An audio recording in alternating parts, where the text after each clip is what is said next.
ভুলটা যদি স্বীকার করে তাহলে তওবা করার সুযোগ আছে না নাই?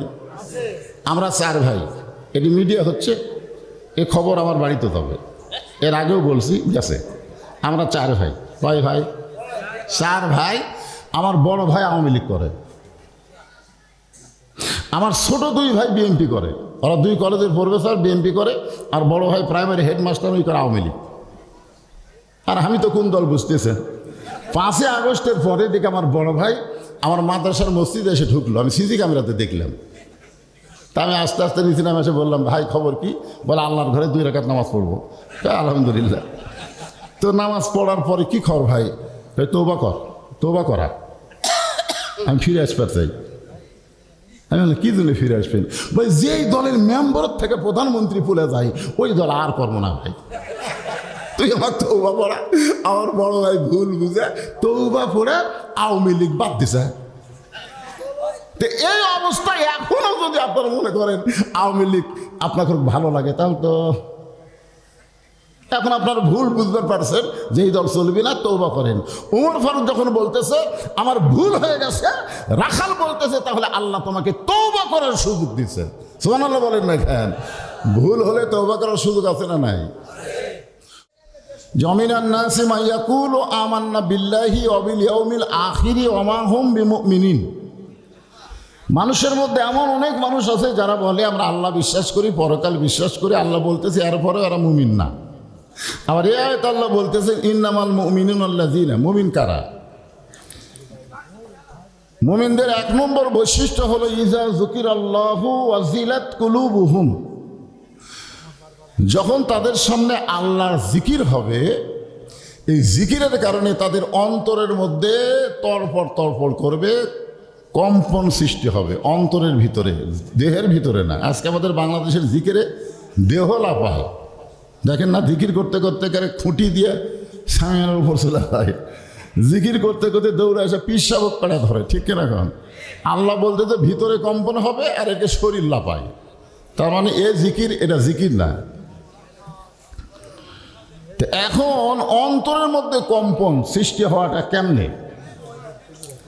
এই জিকিরটা কি? যে জিকিরে মানুষের অন্তরে কম্পন হয়, এই জিকিরটা কি? আল্লাহ কোরআনে বলেছেন ইন্না নাহনু নাযালনা যিকরা ওয়া ইন্না লাহু লাহাফিজুন।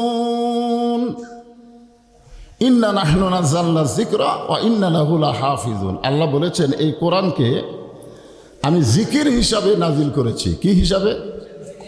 জিকির হিসাবে নাজিল করেছি। আর কোরআন হেফাজতের দায়িত্ব কার? আরো জোরে বলেন। একমাত্র কোরআন ছাড়া অন্য কোনো কিছু হেফাজত আল্লাহ করবে না, বান্দাদেরকে করা লাগবে। যেরকম আপনাদের এই যে গ্রামে মসজিদ কার? জোরে কন। হেফাজতের দায়িত্ব কার? আল্লাহ। মুয়াজ্জিন যদি একদিন চাবি না দিয়ে বাড়ি যায়, আর ফজরের নামাজের সময় সে দেখে মাইক নাই, তা আপনারা দোষ দিবেন কার? আল্লাহর না মুয়াজ্জিনের? কেন দিবেন? আপনারা এখনই করেন যে আল্লাহর। মসজিদ আল্লাহর ঘর, কিন্তু আল্লাহ হেফাজত করবে না, বান্দাদেরকে হেফাজত করা লাগবে। মাদ্রাসা নবীর ঘর, নবী হেফাজত করবে না, আপনাদের করা লাগবে। কিন্তু আল্লাহর কোরআন হেফাজতের দায়িত্ব আল্লাহ কাউরে দেয়নি, স্বয়ং নিজে হেফাজত করবেন। এর মধ্যে কারণ কি জানেন? মানে সব কিছুর মধ্যে কম বেশি একটু ভেজাল ঢুকছে, এমনকি হাদিসের মধ্যেও ঢুকছে। ঢোকেনি? কোন হাদিসের মধ্যেও ভেজাল আছে, মৌজু হাদিস। খালি শায়েখ আব্দুর রাজ্জাক বিন ইউসুফকে দাওয়াত দেন, দেখেন হাদিস কোনটা হাদিস কোনটা হাদিস না। এতদিন ধরে আমাদের হাদিসে যে বোকাচ্ছি, এখন থেকে ওটা হাদিস ছিল। তারপরেও যে মরহুম আবদুল্লাহ জাহাঙ্গীর রহমতুল্লাহ আলাই, উনি একটা বই লিখছে হাদিসের নামে জালিয়াতি। মানে হাদিস তো লয়, কিন্তু হাদিস বলে কাম সারতেছে। তার মানে বোঝা গেল হাদিসের মধ্যে ভেজাল কথা কয় না, সব কিছুর মধ্যে ভেজাল আছে, কিন্তু একটা কিতাবের মধ্যে ভেজাল নাই। তার নাম কি? যালিকাল কিতাব লা রাইবা ফীহি। মাশাআল্লাহ, এমন একটা কিতাব যার মধ্যে কোনো ভেজাল তো দূরের কথা, সন্দেহই নাই, কোনো সন্দেহ সংশয় নাই। হুদাল্লিল মুত্তাকিন, যারা মুত্তাকি হবে তাদের জন্য আল্লাহর কোরআন হেদায়েত দিয়ে দিবে। সুবহানাল্লাহ। তাহলে কোন জিকির করলে ইজা যুকির আল্লাহু ওয়াজিলাত কুলুবুহুম, এটা কোন জিকির?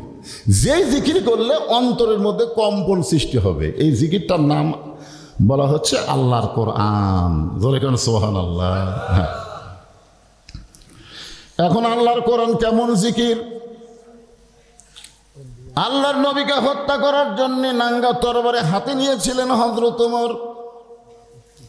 ভগ্নিপতির বাড়িতে গিয়ে কোরআনের তেলাওয়াত শুনলেন, অন্তরের মধ্যে কম্পন সৃষ্টি হলো। তরবারি নবীর কদমে জোড়া দিয়া ইমানের কলেমা গ্রহণ করলেন। সুবহানাল্লাহ। দেখেন, ভগ্নিপতি বোন ফাতেমা কোরআন পড়তেছে, দরজার বাহির থেকে শুনছে, ভিতরে কম্পন সৃষ্টি হচ্ছে। আল্লাহ নবীর কাছে তরবারি জমা দিয়া, তাকে হত্যা করবার গেছিল, তার পায়ের কাছে তরবারি জমা দিয়া ইমানের কলেমা গ্রহণ করলেন। কি কম্পন সৃষ্টি হচ্ছে, জোরে কোন সুবহানাল্লাহ। হযরত ইমান গ্রহণ করার পরে এই কোরআন কেমন ভাবে গ্রহণ করলেন? এই কোরআনের কারণে আল্লাহ তাআলা তাকে অর্ধ পৃথিবীর খলিফা বানায় দিলেন। ওমর ফারুক বুঝতে পারলেন যে কোরআন সাধারণ কোনো কিতাব না, যেই কোরআন ধরলে গোটা পৃথিবী ওই কোরআনওয়ালাদের পায়ের তলে আল্লাহ দিয়ে দেয়। জোরে খান সুবহানাল্লাহ। আজকে গোটা পৃথিবীতে সবচাইতে নির্যাতনের শিকার হলো মুসলমান। জোরে খান কথা ঠিক কিনা? বিশেষ করে ফিলিস্তিনের মুসলমানকে যে হারে ইহুদি আর খ্রিস্টানরা হত্যা করতেছে, ওরা যে মানুষ এদের মনেই হচ্ছে না। আজকে পেপার পত্রিকা, ইউটিউব, ফেসবুক সব দেখে আমরা যা দেখতেছি, আহারে কি নির্যাতন, কি কষ্ট, কিভাবে হত্যা করা হচ্ছে। অথচ এই পৃথিবী একদিন মুসলমানের পায়ের তলে ছিল। জোরে কোন কথা ঠিক কিনা? ওয়াইজা তুলিয়াত আলাইহিম আয়াতুহু যাদাতুহুম ঈমানা। মুমিনদের আর একটা বৈশিষ্ট্য হলো, এই কোরআন যখন তারা তেলাওয়াত করবে, তখন আল্লাহ তাদের ঈমানকে বাড়াইয়া দেবে। এখন আপনারা বলেন তো, এটা কোন তেলাওয়াত? এটা কোরআন পড়ার নাম তেলাওয়াত না কোন তেলাওয়াত? অনেকে মনে করে কোরআন পড়াটাই হলে হাফেজেরা যে হারে কোরআন সব পড়তেছে এটাই তেলাওয়াত। না, এটা তেলাওয়াত না। গিরিশচন্দ্র সেন কোরআন পড়িছে, কোরআনের বাংলা অর্থ লিখছে, আবার মরার সময় রাম রাম করে মরিছে। কোরআন পড়ার নাম কোরআন তেলাওয়াত না। কোরআন পড়তে হবে, কোরআন বুঝতে হবে, কোরআন মোতাবেক নিজের জীবন পরিচালনা করার সংকল্প করার নাম হলো তেলাওয়াত। আমার কথা কি বুঝলেন? কোরআন খালি পড়লে হবে না, কোরআন পড়তে হবে, কোরআন বুঝতে হবে, কোরআন মোতাবেক চলার জন্য যা করা দরকার, কোরআন বিজয়ের জন্য যা করা দরকার, প্রয়োজনে নিজের জীবন দিলে হলো দেওয়া লাগবে। জোরে কোন কথা ঠিক কিনা? হ্যাঁ, এই তেলাওয়াতটা কি এটা বুঝার জন্য হযরত ওমর, সংক্ষিপ্তভাবে বলতেছি, ছদ্মবেশে মদিনার অলিগলি ঘুরতেছে শুধু আল্লাহর কোরআন তেলাওয়াত দেখার জন্য। জোরে কার সুবহানাল্লাহ। আমরা কোরআন তেলাওয়াত শোনার জন্য আসি, যে কারি আসাদ কিভাবে কোরআন তেলাওয়াত করে, এক টানে কত দূর পর্যন্ত পড়ে। ওরে বাবা রে, সেই তেলাওয়াত রে। গোটা পৃথিবীর মধ্যে কোরআন পড়ার দিক দিয়ে বাংলাদেশ ফার্স্ট। এই বছরও দুবাই যায় 56 কি 58টা দেশকে হারিয়ে বাংলাদেশের হাফেজ ফার্স্ট হয়েছে। জোরে কারণ সুবহানাল্লাহ। মানে এই দিক দিয়ে আমরা 1 নম্বরে আছি, কোরআন পড়ার দিক দিয়ে আমরা 1 নম্বর। আমাদের মতন কোরআনে এক ছেলে কোরআন পড়লো, মনে হয় কোরআনের বাঁশি, কোরআনের পাখি, ঠিক কিনা বলেন? আর কোরআন পড়া শুনে তো আমারই অবস্থা খারাপ। এত সুন্দর কোরআন পড়লো, মাশাআল্লাহ। তো আল্লাহর কোরআনের তেলাওয়াত দেখার জন্য হযরত ওমর পড়াশোনার জন্য না, কোরআন তেলাওয়াত দেখার জন্য ছদ্মবেশে ঘুরতেছেন। হঠাৎ হযরত ওমর দেখতে পাই 2 পাহাড়ের মাঝখানে বিস্তীর্ণ মরুভূমি, একজন রাখাল উট আর দুম্বা চড়ায়। হযরত ওমর আল্লাহর কোরআন তেলাওয়াত দেখার জন্য রাখালকে সালাম দিলেন, আসসালামু আলাইকুম রাখাল ভাই, আমার পেটে ক্ষুধা লাগছে, আমি উটের 1 পেয়ালা দুধ চাই। রাখাল মুচকি মুচকি হাসে। ওমর ফারুক চমকে বলে, রাখাল, আমি তোমার সালাম দিলাম, তোমার কাছে উটের দুধ চাইলাম, তুমি মুচকি মুচকি হাসো, সালামের উত্তর দাও না, উটের দুধ দিবা কিনা সেটাও বলো না। রাখাল বলে, পথিক, তোমার সালামের উত্তর দেওয়াও যাবে না, তোমাকে উটের দুধ দেওয়াও যাবে না, আগে জানতে হবে তোমার পরিচয়। দেখবেন ইসলামে আন্দোলন যারা করে তারা কিন্তু আসাই পরিচয় দেয় যে আমার এই পরিচয়, আমার এই পরিচয়। আমি সাংগঠনিক একটা পরিচয় সাংগঠনিক পরিচয় না, দেয় না। আমার কয় হুজুর আপনার সাংগঠনিক পরিচয় কি? এটা হলো একটা সংগঠনের পরিচয়, কিন্তু প্রত্যেকটা মুসলমানের একটা মূল পরিচয় আছে না নাই? মূল পরিচয় হলো মিল্লাত আবিকুম ইব্রাহিম হুয়া সাম্মাকুমুল মুসলিমিন। আমাদের জাতির পিতার নাম কি? এই জাতির পিতার নাম ইব্রাহিম বলতে যদি মুখ খালি একটু বন্ধ থন, তিনটা বিষয়ে একাধিক পিতা মানা হারাম। কয় বিষয়? একটা হলো আদি পিতা, কয়জন? জাতির পিতা কয়জন? না, জন্ম দেওয়া পিতা কয়জন? কেউ যদি বলে আমার দুই বাপে জন্ম দিয়েছে, বুঝবেন ওর জন্মে ভেজাল আছে। কেউ যদি বলে আমার জাতির পিতা দুইটা, বুঝবেন ওর জাতির মধ্যেও ভেজাল। জোরে কোন কথা, ঠিক কি না? আর ইসলাম কোনো ভেজাল যায়? ওমাইয়াবতাগিব গায়রাল ইসলাম দীনান ফালা ইউকবাল মিনহু। ইসলাম ছাড়া কোনো জীবন ব্যবস্থা কেউ যদি গ্রহণ করে, আল্লাহ বলেছেন কখনোই তা কবুল করা হবে না। জোরে কোন কথা, ঠিক কি না? আর ইসলামী জীবন ব্যবস্থায় জাতির পিতা কয়টা? কে বলেছেন? আরো জোরে কোন। মিল্লাত আবিকুম ইব্রাহিম হুয়া সাম্মাকুমুল মুসলিমিন। উমর ফারুক বললেন, রাখাল আমার পরিচয় হলো আমি একজন মুসলমান। আপনার বলেন তো এর চাইতে বড় পরিচয়ের দাম আছে? আল্লাহ যদি বলতো তুমি হাজি হয়ে মরো, তুমি আলেম হয়ে মরো, তুমি বক্তা হয়ে মরো, তুমি এমপি হয়ে মরো, তুমি ডিসি হয়ে মরো, এ কথা তো আল্লাহ বলেনি।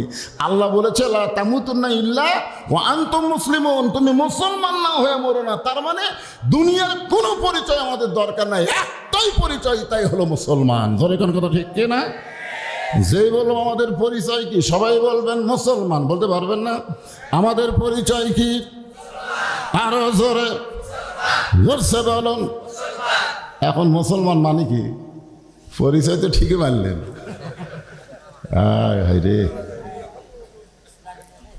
জানেন না মুসলমান মানে সব কিছু থেকে নিজের চেহারাকে ফিরাইয়া আল্লাহর প্রতি আত্মসমর্পণ করা।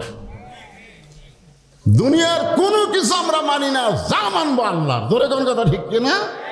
আল্লাহর হুকুম নবীর তরিকা মোতাবেক চলার নামই হলো মুসলমান, ঠিক কিনা বলেন? হ্যাঁ, হুকুম চলবে কার? আর রাস্তা কার? আল্লাহ রাস্তা দেয়নি তো, রাস্তা নবী দিছে। আল্লাহর হুকুম, নবীর তরিকা। আতিউল্লাহ ওয়া আতিউর রাসূল ওয়া আতিউ উলিল আমরি মিনকুম। আল্লাহ বলেনি, আল্লাহ বলেছেন উলিল আমরি মিনকুম। তার মানে কি বুঝলেন? আল্লাহর হুকুম, নবীর তরিকা, কোনো মানুষের তরিকা মানা যাবে না। উলিল আমরি মিনকুম এখানে আল্লাহ বললেন, ও আতি উলিল আমরি মিনকুম বললেন না। কারণ কি? আপনাদের ইমাম সাহেবকে আপনারা মানেন না? নামাজের যখন দাঁড়ান আপনারা মানেন না? ভাই মানেন না? কতক্ষণ মানবেন? না, যতক্ষণ ইমাম নবীর তরিকার মধ্যে থাকবে। নবীর তরিকা বাদ দিয়ে যদি চিশতিয়া ধরে, মোজাদ্দেদিয়া ধরে, নকশাবন্দিয়া ধরে, কাদরিয়া ধরে, মানবেন? কারণ আমরা তো মানুষ তরিকা বানাতে পারি না, তরিকার মালিককে আল্লাহ নবীর মাধ্যমে আমাদেরকে দিছে। এই জন্যই তো আল্লাহ বলেছেন, কুল হে রাসূল আপনি বলেন, ইন কুনতুম তুহিব্বুন আল্লাহ ফাত্তাবিউনি। ফাত্তাবিউনি, হ্যাঁ, বদলে ফাত্তাবিউনি শব্দের অর্থটা খেয়াল করবেন। এখন ইমাম সাহেব 4 রাকাত আসরের নিয়ত করছে, ঠিক আছে আলহামদুলিল্লাহ, আমরা তার পিছনে ইক্তেদা করতেছি। কিন্তু আসরের 2 রাকাতে বসে আলহামদুলিল্লাহ, 3 রাকাতে আবার বসে গেছে। কেন আসরের 3 রাকাতে বসা আছে?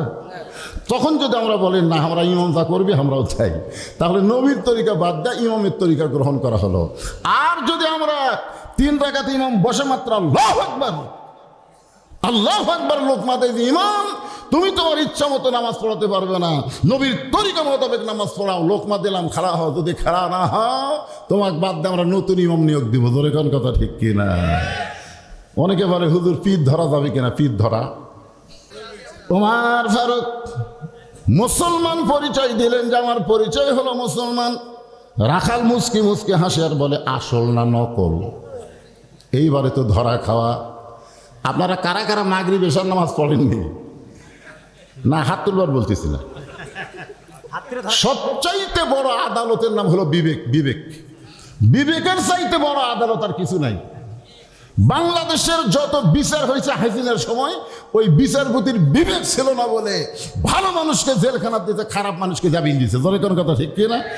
একটা হাকিমের বিবেক ছিল না, যার কারণে এই ছেলেবেলার আন্দোলনের পরে এগুলো সব বাদ দেওয়া হয়েছে।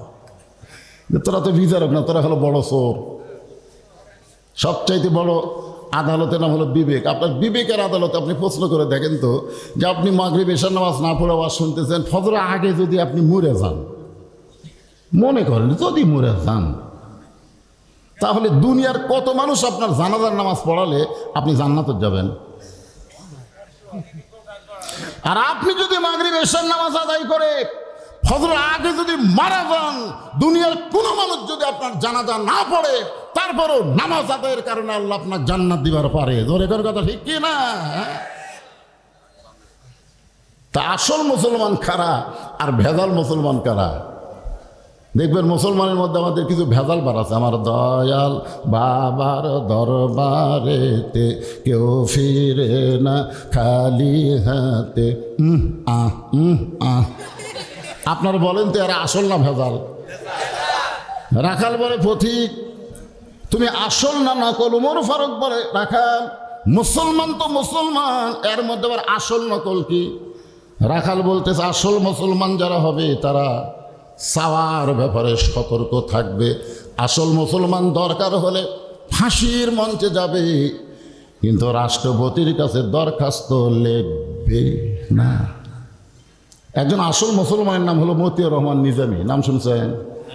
ওনাকে উকিল বলতেছে স্যার আপনার তো ফাঁসি হবে, আপনি একটা দলের লিডার, আপনি যদি রাষ্ট্রপতির কাছে একটা দরখাস্ত লেখেন, রাষ্ট্রপতি যদি আপনাকে মাফ করে দেয়, তাহলে আপনার ফাঁসি কার্যকর হবে না। উকিলের এই কথা শুনে নিজামী সাহেব মুচকি মুচকি হাসতেছেন। তো উকিল বলে স্যার আপনি হাসেন কেন? বলে হাসার কথা হলো তোমার কথা শুনে। তুমি যে বলতেছো রাষ্ট্রপতির কাছে দরখাস্ত লিখলে রাষ্ট্রপতি আমাকে মাফ করলে ফাঁসি কার্যকর হবে না, কিন্তু আমার হাসি আসার কারণ হলো যার কাছে দরখাস্ত লিখবার বলতেছো সেই নিজেই তো বাঁচবি না। কারণ আমি আমার জীবনে 3টা রাষ্ট্রপতিকে ক্ষমতার থাকা অবস্থায় বাংলাদেশে মরা দেখছি। নিজামী সাহেব বলতেছে আমি আমার জীবনে 3টা রাষ্ট্রপতিকে ক্ষমতার থাকা অবস্থায় মরা দেখছি। একটা হলো বঙ্গবন্ধু শেখ মুজিবুর রহমান, একটা হলো জিয়াউর রহমান, একটা হলো জিল্লুর রহমান। যারা নিজেরাই বাঁচতে পারে না, তাদের কেন কোনো মুসলমান বাঁচার দরখাস্ত কোনোদিন লিখবে না? ধরে কোন কথা ঠিক কিনা? কারণ মুসলমান মাত্রই জানে ইয়াকা নাবুদু ওয়া ইয়াকা নাস্তাইন, গোলামি করবে যার, সাহায্য চাবে তার কাছে, অন্য কার কাছে মুসলমানের চাওয়ার কিছু। তাহলে তুমি যদি আসল মুসলমান হও, তুমি দুধ চাইলা কার কাছে? সঙ্গে সঙ্গে ওমরের চোখ দিয়ে দরদর করে পানি আসতেছে। আল্লাহ তোমার কোরআনের তেলাওয়াত যখন দুনিয়াতে চালু থাকবে, উমর যদি ভুল করে, একটা রাখাল পর্যন্ত ভুলটা ধরতে পারবে। মসজিদের মধ্যে আল্লাহর কোরআন চালু আছে বলে ইমাম ভুল করলে একটা ভ্যানালা পর্যন্ত লোকমা দেয়। জোরে কোন কথা ঠিক কিনা? মসজিদের মধ্যে আল্লাহর আইন চালু আছে না নাই? আমার গ্রামের এলাকার মসজিদে দেখছি 3 জন মুসল্লি মসজিদের মধ্যে ঢুকছে, একটা আওয়ামী লীগ, একটা বিএনপি, একটা জামাত। ঢুকে খালি ঘড়ি দেখতেছে, একটা হুজুরও ঢুকতেছে না, একটা হুজুরও ঢোকেনি। তা আমি ঢুকবার চাই, দেখি ওরা বারবার ঘড়ি দেখতেছে, জানলার ফাঁক দেয়, সাইড নিলাম, দেখি ওরা কী করে। তো যখন নামাজের সময় 2 মিনিট পার হয়ে গেল, তখন আওয়ামী লীগ বলতে দেখি আরে ভাই একটা হুজুরও যখন আসতেছে না, তাহলে আমরা জামাত করি। তো জামাত ইসলাম বলতেছে তোমার দল ক্ষমতাতে আছে, তুমি সামনে যাও।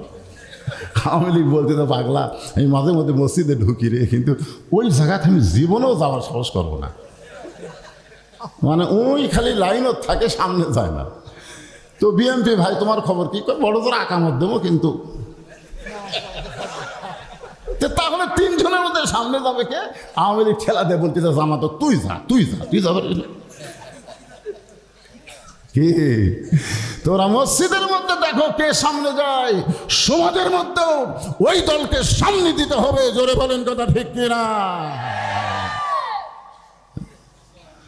আল্লাহর বান্দারা একটু মনোযোগ দিয়ে শুনতে হবে। ওমর ফারুক বললেন, রাখাল ভাই আসলে চাওয়ার ব্যাপার আমার ভুল হয়ে গেছে। রাখাল বলতে যে ভুলটা যখন স্বীকার করছো তাহলে আল্লাহ তোমাকে তওবা করার সুযোগ দিবে। আপনার বলেন তো, আদম আলাইহিস সালাম ভুল স্বীকার করছে, আল্লাহ তওবা করার সুযোগ দেয়নি? আর শয়তান ভুল স্বীকার করেনি, যার কারণে তওবা করার সুযোগ দেয়নি। এতগুলো ছাত্র জনতাকে হত্যা করলো আওয়ামী লীগের পক্ষ থেকে, এখন পর্যন্ত অনেক আওয়ামী লীগ এই ব্যাপারে কোনো আফসোসই করে না। জোরে কোন কথা ঠিক কিনা? আর যে মেয়া পলে গেছে বিদেশে, ওর তো আর কোনো আফসোসই নেই। ওই খালি মাঝে মধ্যে চট করে ঢুকবো, চট করে ঢুকবো। একটাবার যেন চিন্তা করে বললো না, হায় হায় রে, এতগুলো ছাত্র জনতা মারা গেছে, একটু আফসোস যদি করতো। আফসোস নাই। ভুলটা যদি স্বীকার করে তাহলে তওবা করার সুযোগ আছে না নাই? আমরা 4 ভাই, এটি মিডিয়া হচ্ছে, এ খবর আমার বাড়িতে তবে, এর আগেও বলছি গেছে। আমরা 4 ভাই। কয় ভাই? 4 ভাই। আমার বড় ভাই আওয়ামী লীগ করে, আমার ছোট 2 ভাই বিএনপি করে। ওরা 2 কলেজের প্রফেসর, বিএনপি করে। আর বড় ভাই প্রাইমারি হেডমাস্টার, ওই করে আওয়ামী লীগ। আর আমি তো কোন দল বুঝতেছেন? 5 আগস্টের পরে দেখে আমার বড় ভাই আমার মাদ্রাসার মসজিদে এসে ঢুকলো, আমি সিসি ক্যামেরাতে দেখলাম। তা আমি আস্তে আস্তে নিচে নামে এসে বললাম, ভাই খবর কি? বলে আল্লাহর ঘরে 2 রাকাত নামাজ পড়বো। আলহামদুলিল্লাহ। তো নামাজ পড়ার পরে কি খবর ভাই? তওবা কর, তওবা করা। আমি ফিরে আসতে চাই। আমি বললাম, কি জন্য ফিরে আসবেন? ভাই যেই দলের মেম্বার থেকে প্রধানমন্ত্রী ভুলে যায়, ওই দল আর করবো না ভাই। তুই আমার তওবা পড়া। আমার বড় ভাই ভুল বুঝে তওবা পড়ে আওয়ামী লীগ বাদ দিছে। তো এই অবস্থায় এখনো যদি আপনারা মনে করেন আওয়ামী লীগ আপনার খুব ভালো লাগে, তাহলে তো এখন আপনার ভুল বুঝতে পারছেন যে এই দল চলবে না, তওবা করেন। ওমর ফারুক যখন বলতেছে আমার ভুল হয়ে গেছে, রাখাল বলতেছে তাহলে আল্লাহ তোমাকে তওবা করার সুযোগ দিচ্ছে। সুবহানাল্লাহ বলেন না কেন? ভুল হলে তওবা করার সুযোগ আছে না নাই? ওমর ফারুক বলেন, রাখাল তাহলে আমি তওবা পড়ি। রাখাল বলতেছে, তুমি মূর্খ মানুষ, তুমি তওবা কেমনে পড়বা? আমি তওবা পড়াই, তুমি আমার সঙ্গে তওবা পড়ো। ওমর ফারুক বলে, রাখাল আমি মূর্খ, তুমি কেমনে বুঝলা? বলে, মূর্খ বোঝার কারণ হলো চাওয়ার ব্যাপারে যে সতর্ক থাকে না, এর চাইতে বড় মূর্খ দুনিয়াতে কেউ নেই। 18 সালে ডক্টর কামালের নেতৃত্বে একদল বুদ্ধিজীবী সিলেটের শাহজালাল মাজারে গেছিল। আপনারা দেখছেন পেপারে, একদল বুদ্ধিজীবী গেছিল সিলেটের শাহজালাল মাজারে। ওটি যায় 2 হাত তুলে বলতেছে, বাবা এবার আমরা ঐক্য জোট করছি, বাবা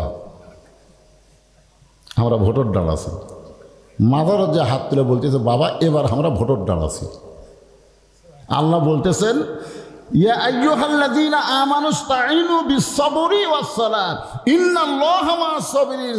যদি আল্লাহর কাছে কিছু পাবার চাও তাহলে ধৈর্য আর নামাজের মাধ্যমে চাও। জোরে কোন কথা ঠিক কি না? ওরা নামাজ বাদ দিয়ে বাবার দরবারে হাত তুলছে। ওই যতই ডক্টর কামাল হোক, ওর চাইতে বড় মূর্খ দুনিয়াতে কেউ নাই। আর ওই মূর্খের সংবিধান বাংলাদেশে চলবে না, চলবে আল্লাহর কোরআনের সংবিধান। জোরে বলেন কথা ঠিক কি না? এই পবিত্র সংবিধান, পবিত্র। মানুষ কোনদিন পবিত্র হয় করে? পুত পবিত্র হল আমার আল্লাহ। সুবহানাল্লাহ, জোরে ঠিক কিনা? সুবহানাল্লাহ। পুত পবিত্র কোরআন হচ্ছে সবচাইতে পবিত্র। জোরে কথা ঠিক কথা বলেন ভাইজান। আল্লাহর বান্দার একটু মনোযোগ দিয়ে শুনবেন। ওমর ফারুক চোখের পানি নিয়ে বলতে, রাখাল আমি মূর্খ মানুষ, তাহলে আমার তওবা পড়ায় দাও। এবার রাখাল হযরত ওমরকে তওবা পড়াচ্ছেন। যারা মাগরিব এশার নামাজ না পড়াওয়া শুনতেছেন, আমরা যারা নামাজ পড়েছি যেভাবে নামাজ আদায় করা দরকার সেভাবে করিনি। এখন বলবেন হুজুর নামাজ কীভাবে আদায় করা দরকার? বাপ বেটা লাতি সগলি মিলে নামাজ কায়েম করা দরকার। জোরে কোন কথা ঠিক কিনা? আপনার বাপ নামাজ পড়ছেন, আপনার বেটা পড়েনি, আপনার নামাজ হয়নি তো। কারণ 7 বছর থেকে নামাজের তালিম দেওয়া লাগবে, 10 বছর থেকে জোর করে নামাজ ধরান লাগবে। জোরে কোন কথা ঠিক কিনা? তা আপনার 22 বছর আড়িয়ে ওই যে এখনো নামাজ পড়ে না। আপনি তো ভালোই নামাজ পড়েন, সামনে কাতারে। ও রে, আপনি সামনে কাতারে নামাজ পড়েন, আপনার ছেলে নামাজ পড়ে না। তওবা করেন, আমরা যারা মাগরিব এশার নামাজ না পড়ে বসে আছি তারাও তওবা করেন। সকলে একসঙ্গে তওবা করতে কোনো সমস্যা আছে? তাহলে আমার সঙ্গে বলেন, আস্তাগফিরুল্লাহাল্লাযী লা ইলাহা ইল্লা হুয়াল হাইয়ুল কাইয়্যুম ওয়া তুবু ইলাইহি লা হাওলা ওয়ালা কুওয়াতা ইল্লা বিল্লাহিল আলিয়্যিল আযীম। ওমর ফারুক তওবা করার পরে বলতেছে, ও রাখাল ভাই, আল্লাহর ওয়াস্তে। কার ওয়াস্তে? আল্লাহর ওয়াস্তে উঠের এক পেয়ালা দুধ দাও, যেই দুধটা পান করে আমি ক্ষুধা তৃষ্ণা নিবারণ করতে চাই। রাখাল মুচকি মুচকি হাসে। ওমর ফারুক বলে, আবার হাসো কেন? বলে, হাসার কারণ হলো তওবা করার পরে তুমি আবার মুনাফিকি করলে। তওবা করার পরে গরিবের বন্ধু, সমাজসেবক, জনদরদি ভোট চাই, ভোট পাইয়া উনি আর আপনাকে মোহনপুর নাই, উনি চলে গেছে ঢাকায়। ওই মাঝে মধ্যে মোহনপুর বেড়াবার আসে, কিন্তু গরিব মানুষ ওর কাছে যাবারে পারে না, সাইন্সের অত্যাচারে। জোরে কর কথা ঠিক কিনা? পুরে মুনাফিক, পুরে মুনাফিক। গরিবের বন্ধু হ্যাঁ ভোট চালো, কিন্তু গরিব কোনো উপকার পেল না। তওবা করার পরে তুমি আবার মুনাফিকি করলা। উমর ফারুকের চেহারা রক্তের মতো লাল হয়ে গেছে। যে উমর রাস্তাতে গেলে শয়তান 40 দিন যায় না, সে উমরের মুনাফিক করলে চেহারাটা হবে কিরকম? এই রাখাল, মুখে যা আসে তাই কও, মানে আমার মধ্যে মুনাফিকের কি দেখলা? রাখাল বলতেছে, বেশি চিল্লাস নাই, লিমা তাকুলু মা লা তাফালুন। তোর মুখের সাথে মনের মিল নেই। লিমা তাকুলু মা লা তাফালুন। বক্তা বাজ ভালোই করে, কিন্তু বক্তা আমল করে না। এই সকল বক্তাদেরকে মুনাফিক বানায় আল্লাহ জাহান্নাম দিবে। জোরে কোন কথা ঠিক কেন? কথা বলেন। আমাকে যারা দাওয়াত দিবার যায় কয়, হুজুর আপনাকে দাওয়াত দিবার না আসলে আমরা বুঝতে পারি না, কিন্তু দাওয়াত দিবার আসলেই আমাকে মন নরম হয়। দেখি 2 দাওয়াতকারী কান দিচ্ছে, কি জন্য কান্দ? হুজুর এতদিন আপনার বিরুদ্ধে খেলে কথা বলছি হুজুর, কিন্তু আপনি যে এতগুলো এতিম পালেন। এই বছর আবার আল্লামা সাইদি হুজুরের নামে একটা অডিটোরিয়াম করছে। এই বছরই আমি প্রায় 235 শতক জায়গার উপর মসজিদ, মাদ্রাসা কমপ্লেক্স, তারপর 3 তলা বিশিষ্ট মহিলা মাদ্রাসা, এই যে এতগুলো করছি, পৃথিবীর কারো কাছ থেকে 1 টাকা দান সদকা আমি নেই না। ওয়াজ করে যে টাকা পাই, সেই সম্পূর্ণ টাকা মাদ্রাসা মসজিদের পিছনে খরচ করি। আমার বিশ্বাস যে বক্তৃতা দিয়ে কোনো বক্তা জান্নাতে যাবে না। জান্নাতে যাওয়ার গেলে মসজিদ, মাদ্রাসা, এই তালবে ইলমের ওসিলায় যদি আল্লাহ জান্নাত দেয়। জোরে কোন কথা ঠিক কেন? কথা বলেন। আল্লাহর বান্দার একটু মনোযোগ দিয়ে শুনবেন।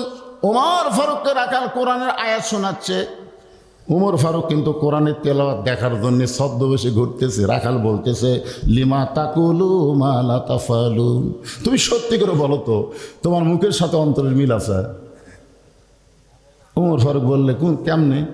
রাখাল বলতেছে, তুমি সত্যি করে বলো, আমি কি উটের মালিক? আমি যদি উটের মালিক হতাম, তুমি আমাকে রাখাল বললে কেন? আর যখনই রাখাল বলেছ, তখন তোমার মন বলতেছে আমি উটের মালিক না। আর মালিক বাদ্দা রাখালের কাছে কেউ যদি চায়, রাখাল দিবার পারবে না। এটা আমার জীবনে বাস্তব প্রমাণ। ওয়াদের টেস্ট থেকে কেবল নামছি, ইতিমধ্যে এক লোক চকচকে 100 টাকার লোভ দিয়ে কয়, হুজুর দোয়া করেন। টাকা পকেটে থেকে বলি, কিসের দোয়া ভাই? হুজুর আমার বইয়ের বারে বাচ্চা আছে, আল্লাহ যেন পুত্র দেয়। আমি চোখ বন্ধ করে দেখলাম, পকেট থেকে 200 টাকা বের করে দিলাম। হুজুর আমি 100 দিলাম, আপনি 200 কেন? দোয়া। এখন পাগলা, আমি 3 মেয়ের বাপ, আমার দোয়া দিয়ে যদি পুত্র হয় তাহলে আল্লাহ আমাকে একটা দিত। হুজুর আমি তো তা জানি না, তাহলে আপনি টাকা আপনি দেন, আমার দেন। যেই দিছি দৌড় দিচ্ছেন। কোথায় যাবি বল? যে হুজুরের বেটা চল আছে তার কাছে দোয়া নিব। পাগলা কোনো হুজুর না, কোনো পীর না, কোনো বাবা না, কোনো মাজার না, দুধ দেবে। ওমর ফারুক বলে, রাখা ভাই, অত দূর কষ্ট করে মালিকের বাড়ি যাওয়ার দরকার নাই, বরং তোমাকে আমি 2টা টাকা দিলাম, এই 2টা টাকার বিনিময়ে তুমি উটের 1 পেলা দুধ দাও। রাখাল মুচকি মুচকি হাসে। ওমর ফারুক বলে, আবার হাসো কেন? বলে, হাসার কারণ হলো তুমি কি হযরত উমরকে চেনো? তুমি কি হযরত উমরকে চেনো? যদি উমরকে চিনতে তাহলে এই প্রস্তাব তুমি দিবার পারতে না। উমরের গুপ্ত বাহিনী যদি দূর থেকে দেখবার পারে তুমি আমাকে 2 টাকা ঘুষ দিছো, আর মালিক বাদ্দা তোমাকে উঠে 1 পেয়ালা দুধ দিলাম, তাহলে তোমাকেও ধরবে, আমাকেও ধরবে। এই বুড়া বয়সে তুমি ধরা পড়বার চাও? ওমর ফারুক বলতেছে, রাখাল ভাই আসলেই তো তাই রে। তাহলে চলো আমরা পাহাড়ের গুহার মধ্যে যাই। এই গুহার মধ্যে গিয়ে গোপনে তোমাকে 2 টাকা দিব, আর তুমি গোপনে উঠে 1 পেয়ালা দুধ দিবে। উমরের গুপ্ত বাহিনীও দেখতে পাবে না, তোমার মালিকও জানতে পারবে না। রাখাল চিল্লায় বলে, তুমি ভণ্ড, তুমি ভণ্ড, তুমি ভণ্ড। ওমর ফারুক বলে, রাখাল আমার মধ্যে ভণ্ডামির কি দেখলা? রাখাল বলে, পথিক, উমরের গুপ্ত বাহিনী দেখতে পাবে না, আমার মালিক জানতে পারবে না, কিন্তু রাখালের আল্লাহ দেখতে পায়। যেই কইছে রাখালের আল্লাহ দেখতে পায়, সঙ্গে সঙ্গে হযরত ওমর মারছে দৌড়। এক দৌড়ে পাহাড়ের পাদদেশে গিয়া 2 রাকাত শুকরিয়া তার নামাজ পড়ে বলতেছে, আল্লাহ তোমার কোরআন এত সুন্দর, তোমার কোরআন এত সুন্দর। তোমার কোরআনের তেলাওয়াত যখন দুনিয়াতে জায়েজ হবে, তখন প্রত্যেকটা মানুষ বিশ্বাস করবে কেউ না দেখলেও আল্লাহ দেখতেছে। ধরে কোন কথা ঠিক কিনা? এই বিশ্বাস যদি বাংলার জমিনে মুসলমানের থাকে, 1 টাকাও বাংলাদেশ থেকে বিদেশে পাচার হবে না। ধরে কোন কথা ঠিক কিনা? এই বিশ্বাস যদি থাকে, একজন মানুষ একলাই 10টা ভোট দিবার পারবে না। এই বিশ্বাস যদি থাকে, দিনের ভোট কোনোদিন রাতে হবে না। ধরে কোন কথা ঠিক কিনা? কেউ না দেখলেও কে দেখতেছে? আরো জোরে ধরছে বলেন মাশাআল্লাহ। ওমর ফারুক 2 রাকাত নামাজ পড়ে বলতেছে, আল্লাহ তোমার কোরআন এত সুন্দর, আমি তো রাখালকে দেখি না, আল্লাহ রাখালের ভিতরে তোমার কোরআনের তেলাওয়াত দেখতেছি। তাহলে তেলাওয়াত মানে কি? কোরআন মোতাবেক চলা। কোরআন এত সুন্দর। ওমর ফারুক কাঁদতেছে কার কাছে? এটা কি কান্দা? এটা হলো শুকরিয়ার, আনন্দের কান্না। রাখাল পিছনে এসে বলতেছে, যতই কান্দো উটের দুধ দেওয়া গেল না। উমর ফারুক বলে, রাখাল ভাই, উটের দুধের কোনো দরকার নাই, বরং তোমার কাছে আমি জানতে চাই, তুমি না দেখা আল্লাহকে কলিজার মধ্যে জায়গা দিয়া তুমি যে আল্লাহর কোরআনের তেলাওয়াত করতেছো, কোরআন অনুযায়ী চলতেছো, এর বিনিময়ে তোমার চাহিদা কি? এই শোনেন, চাহিদাটা শোনেন। আজকে আমরা যখন বলি না যে সব দেখা হলো শেষ, আগামীতে দেখবো আল্লাহর কোরআনের বাংলাদেশ, একথা যখন বলি তখন 2-1 লোক লব উল্টা কয়, কে রে পাগলা, তুই মুসলমান না? তুমি যে দলই করো, কোরআন দেখবার চাইলে সবাইকে আনন্দ নিয়ে মুখ সোজা করে আল্লাহর তাকবীর দেওয়া দরকার। ধরে কার কথা ঠিক কিনা? কিন্তু ওই লব উল্টা, মানে আল্লাহর কোরআন দেখবি না, ওই খালি কোরআনের ওয়াজ শুনবে, কিন্তু বাস্তবে আল্লাহর কোরআন দেখবে না। চিন্তা করে দেখেন, ওমর ফারুক শুকরিয়া তান আল্লাহর কোরআন দেখার পরে বলতেছে, রাখাল ভাই, না দেখা আল্লাহকে কলিজার মধ্যে জায়গা দিয়ে তুমি যে আল্লাহর কোরআন অনুযায়ী চলতেছো, এর বিনিময়ে তোমার চাহিদা কি? সঙ্গে সঙ্গে রাখাল বলে, পথিক আমার চাহিদা হলো রব্বানা, সকলে পড়েন, রব্বানা আতিনা ফিদ দুনিয়া হাসানাতাও ওয়া ফিল আখিরাতি হাসানা ওয়া কিনা আযাবান্নার। ওমর ফারুক বলেন, রাখাল আমি তো মূর্খ মানুষ। আমি কি মানুষ? মূর্খ মানুষ। তোমার কোরআনে আয়াত তো বুঝলাম না। রাখাল বলে, পাগলা, চাহিদা হলো আমার 2টা। 1 নম্বর চাহিদা আতিনা ফিদ দুনিয়া হাসানা, দুনিয়ার সৌন্দর্য হলো মহামানব হযরত উমরকে আমি এক নজর দেখতে চাই। যে উমর আল্লাহর কোরআন দিয়ে রাষ্ট্র চালানোর কারণে আমার মতন রাখাল না দেখে আল্লাহকে কলিজার মধ্যে জায়গা দিয়ে আল্লাহর কোরআন অনুযায়ী চলতেছি, সেই হযরত উমরকে যদি একটাবার দেখতে পাইতাম, দুনিয়ার চাহিদা আল্লাহ আমার পূরণ করত। আর আমার 2 নম্বর চাহিদা হলো, আমি রাখাল যখন মরে যাব, এই কোরআন মোতাবেক চলার কারণে রাখালকে আল্লাহ যেন জান্নাত দিয়ে দেয়। তাহলে রাখালের চাহিদা কয়টা? 1 নম্বর চাহিদা কি? উমরকে দেখা। আপনাকে 1 নম্বর চাহিদা কি? আগামী নির্বাচনে ভালো মানুষক দেখা। ঠিক আছে? কতক্ষণ কি মানুষ? ভালো মানুষকে দেখা। সব নেতা দেখার দরকার নাই। যেই নেতার সঙ্গে আপনি জান্নাতে যাবার পারবেন, যেই নেতার নীতি আপনাকে জান্নাতে নিবার পারবে, সেই নেতার আকুনুমা সাদিকিন, তার সঙ্গে আমাদের হওয়া লাগবে। জোরে কোন কথা, ঠিক কথা বলেন না? একটু মনোযোগ দিয়ে শোনেন। রাখাল বলতেছে, পথিক আমার চাহিদা কয়টা? 1 নম্বর চাহিদা হলো মহামানব হযরত ওমরকে এক নজর দেখবে, কি জন্য দেখবে? যে ওমর আল্লাহর কোরআন দিয়ে রাষ্ট্র চালানোর কারণে আমার মতন রাখাল না দেখা আল্লাহকে কলিজার মধ্যে জায়গা দিবার পারছে। তাই শুধু একটা নজর দেখলেই আমার দুনিয়ার চাহিদা আল্লাহ পুরা করবে। আমার 2 নম্বর চাহিদা হলো, আমি রাখাল যখন মরে যাব, নামাজ পড়ার কারণে, রোজা রাখার কারণে তা কিন্তু বলে নাই, আল্লাহর কোরআন মানার কারণে আল্লাহ জানো আমাকে জান্নাত দেয়। নামাজ পড়ে জান্নাতে যাবেন, মানুষের তৈরি আইন মানবেন আর ঢকা খালি সেজদা মারবেন। মানুষের তৈরি অর্থনীতি, সুদ ভিত্তিক অর্থনীতি মানবেন আর নামাজ পড়ে জান্নাতে যাবেন। রাখাল কিন্তু তা বলে নাই, রাখাল বলেছে আল্লাহর কোরআন মানার কারণে আল্লাহ অদম রাখালকে যেন জান্নাত দেয়। সঙ্গে সঙ্গে ওমর ফারুক দৌড়ে এসে রাখালের হাতটা খপ করে ধরছে, ধরে 3 বার চুমা খাচ্ছে। রাখাল বলতেছে আমার ঘামা হাতে চুমা খেলে, কারণ ওমর ফারুক বলতেছে তোমার 2 নম্বর চাহিদা আল্লাহ পুরা করছে, পুরা করবে না, পুরা করছে। তার মানে কোরআন মানে যারা দুনিয়ার থেকে যাচ্ছে তাদের জান্নাতের ব্যাপারে কোনো সন্দেহ, জোরে বলেন কোনো সন্দেহ? নামাজ পড়া মরতেছে, জান্নাতের ব্যাপারে সন্দেহ আছে। রোজা করে মরতেছে, জান্নাতের ব্যাপারে সন্দেহ আছে। কিন্তু আল্লাহর কোরআন আমল করে যারা মরবে তাদের জান্নাতের ব্যাপারে কোনো সন্দেহ। আল্লাহ কোরআনে বলেন, ইন্নাল্লাযীনা ক্বালু ربنا الله ثم استقاموا تتنزل عليهم الملائكة ألا تخافوا ولا تحزنوا وأبشروا بالجنة التي كنتم توعدون।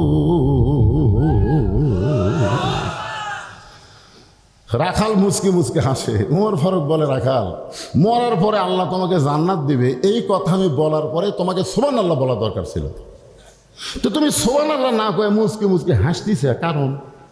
রাখাল বলতেছে ভাই রে তুমি খুবই চালাক। ওমর ফারুক চুপ করছে, কে রে এতক্ষণ আমাকে বোকা করছে, আর এবার রাখাল কি বলতেছে? তুমি খুবই চালাক। ওমর ফারুক বলে আমার মধ্যে চালাকির কি দেখলে? বলে তুমি যে চালাক তার প্রমাণ হলো তুমি বাকির ওয়াজ করলে, মরে গেলে জান্নাত পাবো, এই বাকির ওয়াজ তুমি করলে। কিন্তু হযরত উমরকে এক নজর দেখতে পাবো, এই নগদ ওয়াজ তোমার করা যায় না। আপনারা বলেন তো নগদ আর বাকি, টাকা দিল 10 বেশ তো ফসা ফস, টাকা দিল 20 বেশ তো দিয়ে দিস, এগুলো কি নগদ? আর টাকা দিল 10 ধরো 100, টাকা দিল 20 ধরো 200, টাকা দিল 50 ধরো 500, এক হাত দিয়ে 50 টাকা দান নিবি, আর এক হাত দিয়ে 500 টাকা ফেরত দিবি। মানুষ টাকা দেওয়ার জন্য মারামারি করবি, ধরে ঘর কথা ঠিক না? অথচ আল্লাহ কোরআনে বলেছেন, ওমা তুনফিকু মিন শাইইন ফি সাবিলিল্লাহি ইউওয়াফা ইলাইকুম ওয়া আনতুম লা তুজলামুন। আল্লাহ রাস্তায় যারা দান করবে এই দুনিয়াতে আল্লাহ তাকে 10 গুণ দিবে, আর দান করার কারণে সে জান্নাতে আল্লাহর দোস্ত হয়ে যাবে। ধরে ঘর সুবহানাল্লাহ। এগুলো বাকি কথা শুনে আপনারা টাকা দিবার চাচ্ছেন না, কিন্তু নগদ হলি মরে গেলে জান্নাত পাবো, এ কথা ভালোই বলতেছো, কিন্তু হযরত উমরকে এক নজর দেখবার পাবো, এ কথা বলতে তোমার কোন জায়গায় বাজায়? ওমর ফারুক চিন্তায় পড়ে গেলেন, যেই রাখাল আমাকে তওবা পড়াইছে, যেই রাখাল আমাকে মুনাফিক কইছে, যেই রাখাল আমাকে ভণ্ড কইছে, এখন যদি বলি আমি উমর, বলাও সারা, রাখাল হাত ফেল করে মরাও সারা। কি বুঝতেছেন? কি পড়াছে? তওবা পড়াছে, মুনাফিক কছে, ভণ্ড কছে। এখন যদি বলে ভাই তুই যে উমর দেখবার চাচ্ছ না সেটা আমি রে, বলাও সারা। উমর ফারুক চিন্তায় পড়ে গেলেন, এখন কি করবে? এমন সময় আল্লাহর কোরআন, অনুনাজ্জিলু মিনাল কোরআনি মা হুয়া শিফাউ ওয়া রাহমাতুল লিল মুমিনিন। এর বাংলা অর্থ কি? এর বাংলা অর্থ হলো সব সমস্যার সমাধান। বিশ্বাস যদি না হয় জবান বন্ধ হবে না, আর যাদের বিশ্বাস হবে তারা সবাই স্লোগান দেবেন। আমি যেন সব সমস্যার সমাধান, আপনারা বলবেন দিতে পারে আল কোরআন। বিশ্বাস হয় সব সমস্যার সমাধান আল কোরআনের আলো, সব জায়গায় জালো কোরআন হাদিস যেখানে লিল্লাহি তাকবীর। মনেই হচ্ছে না যে রাত 12:30।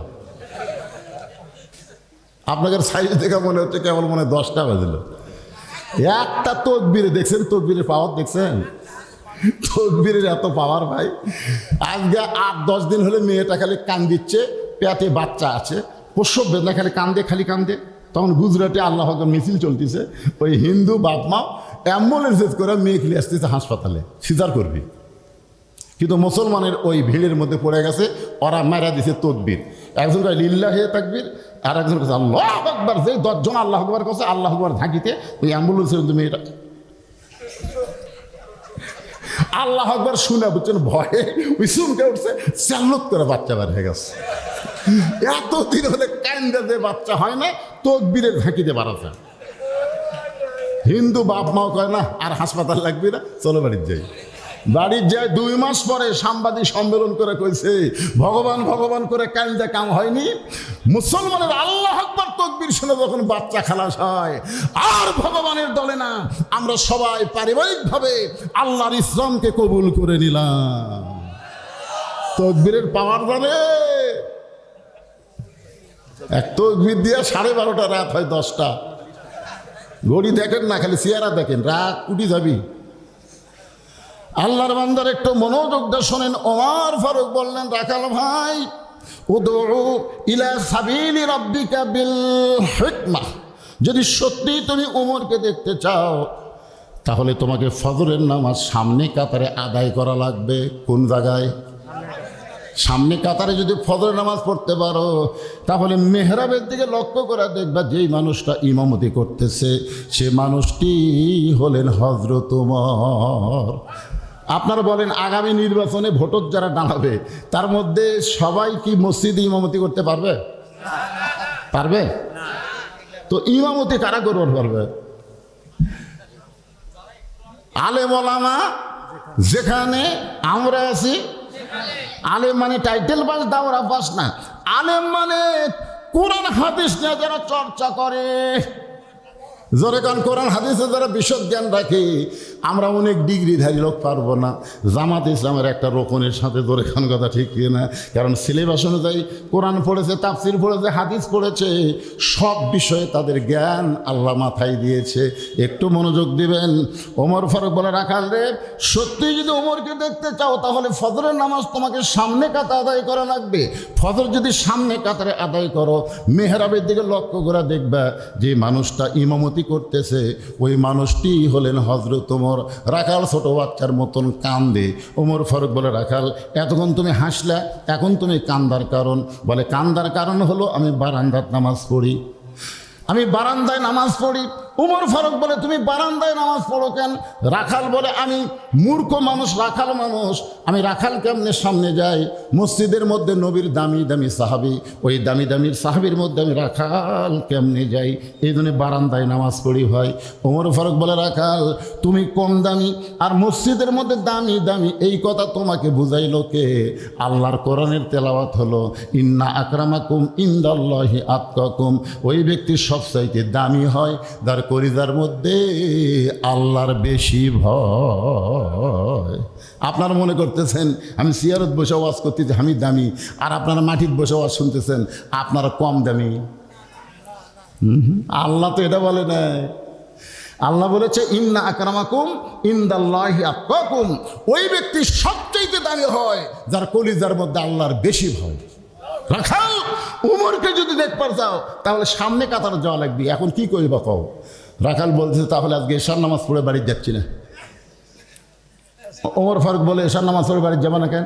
বলে, এশা পরে বাড়িতে গেলে সামনে কাতার পাওয়া যাবে, এই জন্য এশা পড়ে সামনে ফজর ধরার চেষ্টা করব। ওমর ফারুক বললেন, রাখাল 5 ওয়াক্ত নামাজের মধ্যে 2 ওয়াক্ত নামাজ লম্বা আর 3 ওয়াক্ত তাড়াতাড়ি। তুমি বলতে পারো কেন? মাগরিব, আসর, মাগরিব, এশা, দেখবেন আসর কিছুক্ষণ পর মাগরিব, কিছুক্ষণ পর এশা। কিন্তু এশা থেকে ফজর আর ফজর থেকে জোহর এই 2 ওয়াক্ত লম্বা কেন? রাখাল বলতেছে আমি তো জানি না। ওমর ফারুক বললেন তাহলে শোনো, ফজর থেকে জোহর পর্যন্ত আল্লাহ লম্বা সময় ইচ্ছা করে দিছে। এই কারণেই মানুষ চাকরি করবি, ব্যবসা বাণিজ্য করবি, খেতে খামারে কাজকাম করবি, এগুলো কাজকাম করে এটা একটা লম্বা সময় লাগবে। এই জন্য আল্লাহ লম্বা সময় দিছে। এই সময়ে কাজকাম করে দেহের যে ক্ষয় হবি, এর সাথে ফজর আল্লাহ লম্বা সময় ইচ্ছা করাই দিছে যে ওই লম্বা সময়ের মধ্যে তারা ঘুম পারলে ওই কাজকামের দেহের ক্ষয় এই ঘুমের মধ্যে আল্লাহ পুরা করে দিবে। লাইলান লিবাসা, অন্য জায়গায় আল্লাহ বলেছে নাওমাকুম সুবাতা। তাহলে তোমাকে যদি ঘুম ধরে, তুমি যে এশা থেকে ফজর সামনে কাতার ধরবা, যদি ঘুম ধরে, রাখাল বলতেছে ঘুম যদি ধরে তাহলে মসজিদের মধ্যেই ঘুমা যাব। ওমর ফারুক চেহারা রক্তের মতন লাল হয়ে গেছে। কি কি কইলা? মসজিদের মধ্যে যে ঘুম পারবো তার দলিল কি? মসজিদের মধ্যে ঘুম পাড়ার দলিল লাগবে না? কতক্ষণ ভাই দলিল লাগবে না? সব জোরনাথ পরে বাড়িতে গেছে, ঘুম পাড়া তো দূরের কথা, ওরা তিনজন চার ফ্যানতে গল্প করতেছে। 1-1 ঘন্টা হয় গল্প ছাড়ে না।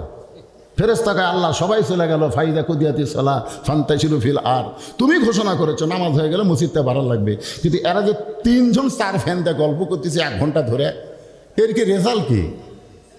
আল্লাহ বলতেছে বাম কান্দের ফেরেশতা লেখ, বাম কান্দের ফেরেশতা লেখ। এরা যে 1 ঘন্টা ফ্যান ঘুরালো, এই ফ্যানের কারেন্টের বিল এই তিনজন আলাদাভাবে না দেওয়া পর্যন্ত এরা জান্নাতে যাওয়ার পারবি না। মসজিদের বাপের ঘর না, যে ইচ্ছা মতো ফ্যান ঘুরাবি। জোরে কর, কথা কর না কেন?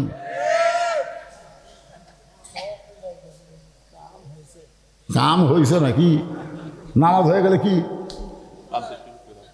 হালুর বাজার নাই ভাই? দেখেন তিনজন গল্প, কি গল্প আপনি বসে দেখবেন। হালু আবাদ করে লাভ হল না রে, ইরি ধানত যে পোকা ধরছে, এগুলো পোকা ধরা, আলুর দাম নাই, তোর মসজিদের মধ্যে গপ্প।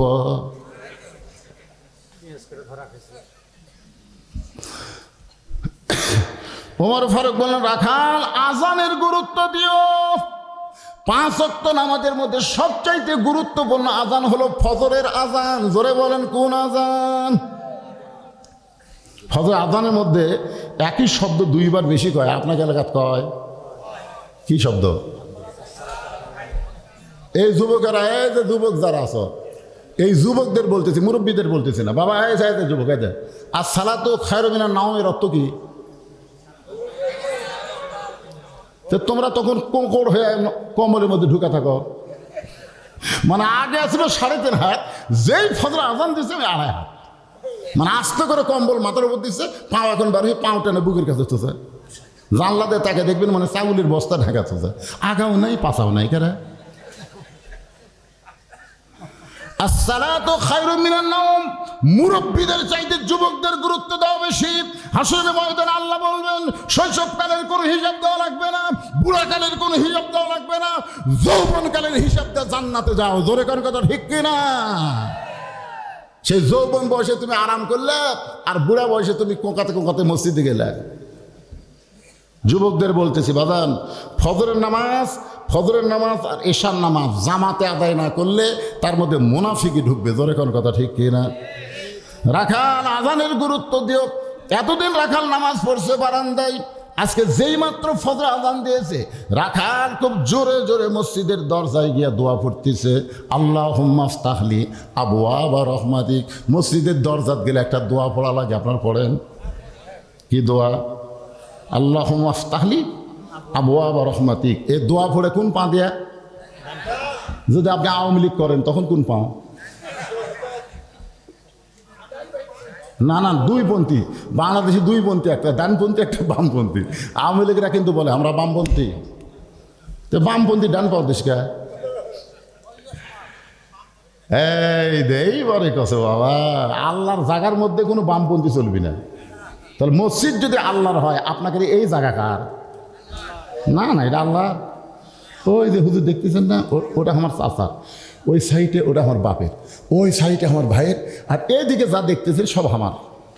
তো সবই যদি তোমার কাছে আল্লাহরা দেখতে গেলে 2 মিনিট হাঁটা লাগবে হুজুর। আল্লাহরা দেখতে গেলে 2 মিনিট বলে হাঁটা লাগবে। তো চলো দেখে আসি। মসজিদের সামনে যায় বলতে হুজুর এখানেও আল্লাহর কিছু ছিল না, আমার চাচা আল্লাহ 10 শতক দান করছে, আর আমরা টাকা পয়সা দিয়ে আল্লাহ ঘর বানিয়ে দিছি। ফেরেশতা কয় আল্লাহ এই দেশের নাম কি? যে দেশে তোমার কিছুই নাই ওর চা দান করলে তোমার জায়গা হয়, আর এরা টাকা দেয় তোমার ঘর বেড়া দেয়। আল্লাহ কয় ওই দেশে মানুষের তৈরি আইন চলে, বাংলাদেশ রে খালি মসজিদ আমাকে দিছে আর বাদ বাকি সব ওদের নামে রেজিস্ট্রি করে নিছে। মসজিদের মধ্যে আওয়ামী লীগ বিএনপি জাতীয় পার্টি এক কাতার হয়ে নামাজ পড়ে, সবাই ভাই ভাই, কিন্তু যেই বাইর হয় মসজিদ যেমন আল্লাহর, গোটা বাংলাদেশ তেমন আল্লাহর যদি বিশ্বাস করতেন তাহলে আমাদের মধ্যে কোনো দলাদলি থাকতো না। প্রত্যেকটা মুসলমান ওয়াতাসিমু বিহাবলিল্লাহি জামিআন ওয়া লা তাফাররাকু, এই আয়াতের আমল চলতে ধরে কোন কথা ঠিক কি না? রাখাল মসজিদের সামনে দোয়া পড়তেছে, আল্লাহুম্মা আফতাহ লি আবওয়াব রাহমাতিক, দোয়া পড়ে ডান পা দিয়ে ভিতরে ঢুকে সামনে কাতারে যাবার চায়। রাখাল যখন সামনে কাতারে যাবার চায়, প্রত্যেকটা সাহাবী নড়ে সরে রাখালকে সামনে যাওয়ার রাস্তা করে দেয়। রাখাল বলতেছে কে রে, এতদিন আমি বাইরে থেকে মনে করলাম ভিতরে দামি দামি, কিন্তু আজকে ভিতরে ঢুকে দেখতেছি এরাও যা, আমিও তাই। আসলে এটা ভিতরে না ঢুকলে বোঝা যাবে না। আপনি ভিতরে ঢোকেন, দেখতে পাবেন এসপির কাছে ফাঁকা আছে, চৌকিদারদের দাঁড়াচ্ছে। এসপির কাছে কে দাঁড়াচ্ছে? পায়ের গোড়ালির সঙ্গে গোড়ালি লাগার লাগবে না, কথা কর না কেন? এসপির পাও তেলা, চৌকিদারের পাও ফাটা। এখন পায়ের গোড়ালির সাথে যখন চৌকিদার লাগাচ্ছে, বুঝলেন, এসপিও আগে দিচ্ছে, চৌকিদার আগে দিচ্ছে। ফেরেশতা কয় আল্লাহ কি দেখতেছি, ফাটা তেলা লাগালাগি, একটা চৌকিদার একটা এসপি। আল্লাহ কয় আমার ঘরের মধ্যে এসপি চৌকিদার চলবি না, কাতার বদ্ধ হয়ে ভাই ভাই হয়ে নামাজ আদায় করা লাগবে। ধরে কোন ঠিক কিনা? এটা ভিতরে না গেলে বোঝা যাবে না। এই জন্য আল্লাহ বলেছেন উদখুলু ফিস-সিলমি কাফা, পুরাপুরি ভাবে ইসলামের মধ্যে প্রবেশ করো। রাখাল একেবারে সামনে কাতারে গিয়া মেহরাব বরাবর ফজরের 2 রাকাত সুন্নত নামাজ আদায় করে চুপটি করে বসে গেছে। এমন সময় একজন সাহাবী মসজিদের মধ্যে ঢুকে দেখে জায়গা দখল। এক সাহাবী ঢুকে দেখে জায়গা দখল, কিন্তু আমার জায়গাতে কে বসে আছে? আচ্ছা, মসজিদে তো কারো জায়গা নির্দিষ্ট নাই, কিন্তু এই সাহাবী কেন বলতেছে যে আমার জায়গা দখল? এই সাহাবীর নাম হলো ওসমান গনি। নামটা খেয়াল করেন, নাম কি? আল্লাহ রাসূল বলেছেন যে আমি যখন ইমামতি করব, এই কথাটা খেয়াল করবেন, আমি যখন ইমামতি করব, আমি বরাবর যিনি নামাজ পড়বেন পিছনে, তার নাম হলো আবু বকর। আবু বকর যখন ইমামতি করবে, আবু বকর বরাবর পিছনে যিনি নামাজ পড়বে তার নাম হলো উমর। উমর যখন ইমামতি করবে, উমর বরাবর পিছনে যিনি দাঁড়াবে তার নাম হলো ওসমান। ওসমান যখন ইমামতি করবে, ওসমান বরাবর পিছনে যিনি দাঁড়াবে তার নাম হলো আলী। আলী যখন ইমামতি করবে, আলী বরাবর কয়ে রাসূলের নাম কয় না। সাহাবের বললেন হুজুর আলী যখন ইমামতি করবে, আলী বরাবর পিছনে। রাসূল বললেন মা ইয়ান্তিকু আনিল হাওয়া ইন হুয়া ইল্লা ওয়াহয়ু ইউহা, আমি রাসূল ততক্ষণ বলতে পারি না যতক্ষণ আল্লাহ না বলায়। এই আলী পর্যন্ত হলো খোলাফায়ে রাশেদিন। জোরে কান, খোলাফায়ে রাশেদিন। তাহলে উমর যখন ইমামতি করবে, উমর বরাবর পিছনে কে দাঁড়াবে? ওসমান গনি। কিন্তু আয়সা দেখে জায়গা দখল। আল হায়াউন ওসমান। ওসমান আবার সরম আবার নরম, বুঝলেন? চিন্তা করতেছে আমার জায়গা বসে আছে যখন থাক, আয়সা দেখে ফাঁকা আছে। এই ফাঁকা জায়গার মধ্যে ফজরের 2 রাকাত সুন্নত নামাজ পড়ে রাখালের দিকে 3 বার তাকাছে। কোনো দিনও যে দেখেনি, বুঝছে না যে পড়তে পারছে, তারপর সামনে কাতারে আমার জায়গা বসে আছে, মরদটা কে এই মনে করে তাকাছে 3 বার। রাখাল বলে এই মিয়া, বারবার আমার দিকে তাকাও মিয়া। আপনার যদি কোনো মূর্খ মানুষের দিকে বারবার তাকান, দেখবেন খেয়ে দেবে। বারবার আমার দিকে তাকাও। ওসমান গনি লাভ দিয়ে উঠছে, উঠে বলতেছে কে রে ভাই, তোমার দিকে খালি 3 বার তাকাছি আর তুমি এত গরম, তোমার পরিচয় কি? বলে আমার পরিচয় আমি রাখাল। যেই বলেছে আমি রাখাল, ওসমান গনি মুচকে মুচকে হাসতেছে। মুচকে মুচকে হাসার কারণ হলো রাখাল যারা হবে এদের ভাষা নরম হলে হবে না, রাখালের ভাষা মাঝে মধ্যে গরম হওয়া লাগবে। জোরে কোন কথা ঠিক কিনা? আল্লাহ রাসূল বলেছেন প্রত্যেকটা অভিভাবককে আল্লাহ তাআলা রাখালের দায়িত্ব দিয়ে দুনিয়াতে প্রেরণ করেছেন। যারা অভিভাবক, এখন হয়তো আপনি বলবেন, হুজুর আমার তো গরু ছাগল নাই, আমি কিসের রাখালি কর্ম? আপনি চোখ বন্ধ করে দেখেন, আছে রূপ করতে আমি বলতেছি, এটা কিন্তু আসল না, রূপ করতে বলতেছি। আপনি বাড়িতে 42 বছর একটা গাভী আছে, দেখেন, চোখ বন্ধ করে দেখেন। আপনার বাড়িতে একটা আড়িয়া আছে, তার বয়স হলো 22 বছর। আপনি চোখ বন্ধ করে দেখেন একটা বকনা আছে, বকনার বয়স হলো 17 বছর। 42 বছরে হলো বউ, আর আড়িয়া হচ্ছে ছেলে, আর বকনা হচ্ছে মেয়ে। আপনি বলেন তো, এই তিনটার উপর আপনার রাখালি করার দায়িত্ব আছে না নাই? কথা কান আছে না নাই? আপনি জোহরের নামাজ সামনে কাতার আদায় করলেন, আর বাড়িতে যাই দেখলেন টেবিলের উপরে 3 তরকারি ভাত, 3 তরকারিতে গরম ভাত। আপনি আল্লাহুম্মা বারিক লানা ফিমা রাযাকতানা ওয়া কিনা আযাবান্নার, বিসমিল্লাহ বরকাতিল্লাহ বলে ভাত যখন মুখত দিবেন, আপনার বিবেক নাই? আপনার বিবেক নাই? আপনার বিবেক কি কুত্তা ফেরত করছে নাকি? যে মেয়ে আপনাকে ভাত পাক করে দিল, যে বউ ভাত পাক করে দিল, আপনি দুয়াতে ভাত খাওয়ার আগে জিজ্ঞেস করা দরকার, এই তুই যে আমাকে 3 তরকারিতে গরম ভাত দিলি, জন্নাত পড়ছিস? বউ যদি আমি গোসলই করিনি। আচ্ছা, যে বউ গোসল করেনি, জোহর নামাজ পড়েনি, সেই বেনামাজি আপনাকে ভাত দিয়েছে, আপনি ভাত খাবে? মুসলমানের বাচ্চা, আপনি হাত ধোবেন, বউ বলবেন কি, গোসল কর, নামাজ পড়, কোনো বেনামাজির হাতে ভাত খাও না রে। বউ দৌড়ে যায়, গোসল করে নামাজ পড়ে এসে বলতেছে, আসেন আসেন। তখন স্বামী বউকে খুশি করার জন্যে 2 থালি না, 1 থালির ভাত তরকারি নিয়ে বলতেছে, হুন্না লিবাসুল্লাকুম ও আনতুম লিবাসুল্লাহ হুন্না। স্বামী হলো বিবির পোশাক, বিবি হলো স্বামীর পোশাক। 1 থালি খামো, তুমি আমাকে খেলাবে, আমি তোমাকে খেলাবো। যখন স্বামী বউ মুখত দেয়, বউ স্বামীর মুখত দেয়, ফেরেশতাকে আল্লাহ খবর কি বলে, স্বামী স্ত্রী দুটাই জান্নাতি, দুটাই জান্নাতি, কারণ দুটাই নামাজ পড়ছে, দুটাই একসঙ্গে মহব্বত করে খাচ্ছে। আপনি ফজরের নামাজ সামনে কাতারে পড়েন, আর আপনার আইডিয়া কম্বলের মধ্যে ঘুম পাড়ে। আপনাদের 22 বছরের ছেলে একটা ফুল প্যান্ট পড়ছে, ফুল প্যান্ট টাকনুর তলে গেছে। আপনি বাবা হয়ে কোনোদিন দেখেছেন যে মরদ মানুষ টাকনুর তলে পোশাক পরলে তার জন্য জাহান্নাম হারাম? আপনি জানেন না? তার জন্য জান্নাত হারাম। আপনার ছেলে টাকনুর তলে পোশাক পরে, আপনার ছেলে নাবিন নিচে পোশাক পরে, আপনার ছেলে এমন টাইট একটা পোশাক পরে, খাড়া হয়ে পেশাব করে। সকাল থেকে সন্ধ্যা পর্যন্ত আপনার ছেলে কলেজ করলো, এর মধ্যে 3 বার পেশাব করলো। প্রত্যেকবার পেশাব করার পরে, সেন্ট টানার পরে 3 9 ফোঁটা পেশাব যে আপনার ছেলে ন্যাঙ্গুটির মধ্যে পড়ছে, আপনি জানেন? হাসতেছেন কেন? পেশাব কমপ্লিট, খাড়া হয়ে পেশাব কমপ্লিট হবে, ওরা তো বসবার পারে না, খাড়া হয়ে মেরে দেয়। পেশাব যখন টপ টপ করে পড়া বন্ধ, মনে করছে আর পেশাব নেই, চেনটা নিতে, তারপরেও 3 ফোঁটা পড়ছে। তাহলে 3 বারে 3 3 9 ফোঁটা, তাহলে কি হলো? 9 ফোঁটা পেশাব পড়ে ওই জায়গা আস্তে আস্তে পেশাব শুকিয়ে যায়। যার পয়টা হলো এমন একটা শুকানো খুব ছোটো ছোটো পোকা, সেই পোকা পেশাবে ছিদ্র দিয়ে ভিতরে ঢুকে আস্তে আস্তে আস্তে আস্তে এমন জায়গাতে এসে রক কামড়াবার ধরল। কিছুদিন পরে বাইলিয়া হয়ে গেছে, আর লড়ে না। এখন ইন্ডিয়ান হারবাল খায়। এই মাদ্রাসার বাচ্চারা দেখবেন পেশাব করে পানি নেয়, ঢিলা ঢালা পোশাক পরে, এরা কোনোদিন টাইট ফুল প্যান্ট পরে না। বাংলাদেশের একটা মৌলবীকে হারবাল খাওয়া লাগে না। পরে কথা কর না কেন, কথা কর না কেন?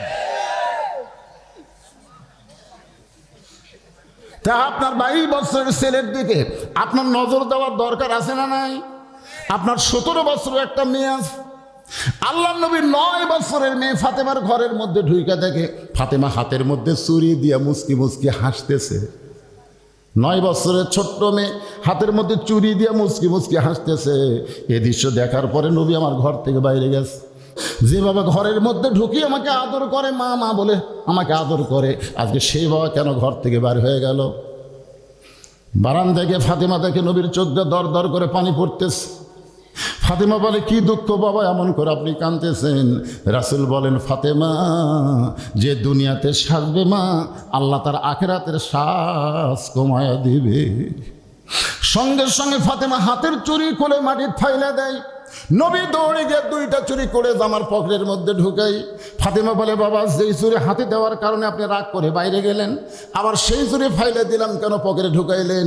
আল্লাহ নবী বলেন, ফাতেমা এই চুরি যত্ন করে রাইখা দিব মা, একদিন তোর নাকে নাকফুল পরাই দেব, একদিন তোর কানে কানের দুল পরাই দেব, একদিন তোর গলায় মালায় পরাই দিব। ফাতেমা বলে, কবে কবে কবে? আল্লাহ নবী বললেন, যেদিন তোমার বিবাহ হবে। ও ফাতেমা শোনো, মেয়েরা কেবলমাত্র এক ব্যক্তির জন্য সাজতে পারবে, সেই ব্যক্তি হলো তার স্বামী। স্বামী ছাড়া অন্য কোনো পুরুষের জন্য নারীরা সাজতে পারবে? জোরে বলেন। একমাত্র স্বামীর জন্যে। আর আমাদের গুলা কার জন্যে? একটা কাপড় পরে না, সব ভালো কাপড় শোকের মধ্যে তা করে মনে ব্যবসা করবি। যেদিন দেখবে কোনো জায়গায় বেড়াবার যাবে, সেই দিন সুন্দর কাপড় পরতেছে, মালা বালা। কে গো, তুমি জানো না আজকে অমুক জায়গায় যাচ্ছি?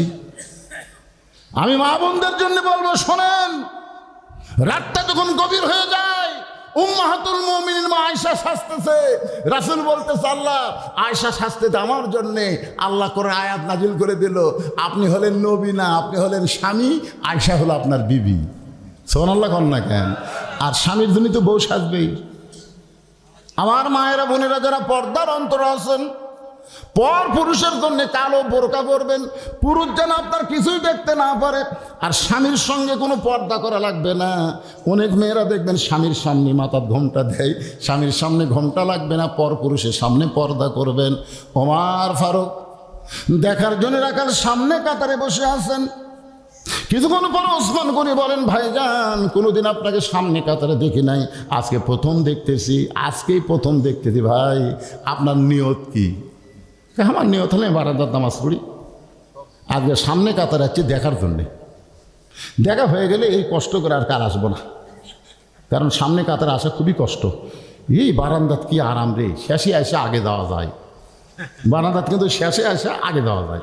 আর এই সামনে কাতারে কি কষ্ট ভাই, খালি দেখার জন্য যাচ্ছে, দেখা হয়ে গেলে আর। ওসমান গনি বলতেছে, তোমার দেখা হবে তার গ্যারান্টি কি? রাখাল কয়, পাগলা নাকি, চোখের পাওয়ার ভালো আছে, দেখার জন্য বারান্দার থেকে যাচ্ছি, দেখা হবে না মানে? ওসমান গনি বলে, ভাই আজ কয়েক বছর হলে আমি সামনে কাতারে নামাজ পড়ি, আজ পর্যন্ত আমার দেখা হয়নি। রাখাল বলে, কি কইলে? ওসমান গনি বলে, ভাইজান আজ কয়েক বছর হলে সামনে কাতারে নামাজ পড়ি, এখনো পর্যন্ত আমার দেখা হয় নাই। ওসমান গনি যাকে দেখার জন্য সামনে কাতারে নামাজ পড়ে, তিনি হলেন নামাজের মালিক আল্লাহ। রাসূল বলেছেন, আনতাবুদুল্লাহা কাআন্নাকা তারাহু ফাইন লাম তাকুন তারাহু ফাইন্নাহু ইয়ারাকা। যখন কোন আল্লাহর বান্দা ইবাদতের মধ্যে শামিল হয়, ইবাদতের মালিক আল্লাহকে দেখতে পায়। আল্লাহ দেখা যদি সম্ভব না হয়, আল্লাহ তাকে দেখতেছে, এই বিশ্বাস তার কলিজার মধ্যে হয়। রাখাল দেখতে আইছে হযরত উমরকে, আর ওসমান দেখতে চায় নামাজের মালিক আল্লাহকে। দুইজনেই দেখতে চায়, কিন্তু একজনের দেখা হচ্ছে আল্লাহওয়ালা। উমর কি আল্লাহওয়ালা, আর একজন হলেন আল্লাহ। রাখাল বলতেছে, একটা কাম করো, তুমি আমার হাত ধরো। ওসমান গনি বলতেছে, তোমার মনে হয় চোখের সমস্যা আছে, যাই হোক তুমি আমার হাত ধরো, আমি তোমাকে একেবারে লোক দিয়ে দেখে দেবো, একেবারে এইভাবে দেখে দেবো, তুমি আমার হাত ধরো। সঙ্গে সঙ্গে ওসমান গনির সামনে আল্লাহর কোরআন বলতেছে, ইয়া আইয়ুহাল্লাযীনা আমানুত্তাকুল্লাহা ওয়া কুনু মা'আস সাদিকিন। রে ইমানদার বান্দারা, আল্লাহর ভয় যদি তোমাদের কলিজায় রাখতে চাও, একটা সত্যবাদীর তোমরা সাথী হও। ওসমান গনি বলছে, আমার যোগ্যতায় হয়তো দেখা সম্ভব হয়নি, আজকে এমন একজন আল্লাহওয়ালা পাইছি, সে নিজেও দেখবে এবং আমাকেও দেখাবে। কোরআনের আয়াতকে বিশ্বাস করে রাখালের হাতটা ধরে আস। কিছুক্ষণ পর যখন জামাতের সময় হয়েছে, যখন সময় হয়েছে, তখন মুয়াজ্জিন শুরু করেছে আকামত। যেই মাত্র মুয়াজ্জিন আকামত শুরু করেছে, এমন সময় হযরত ওমর মেহরাবের মধ্যে ঢুকছে। মেহরাবের মধ্যে হযরত ওমর ঢুকলো। এখন আপনারা বলবেন, কোন দিক দিয়ে ঢুকলো?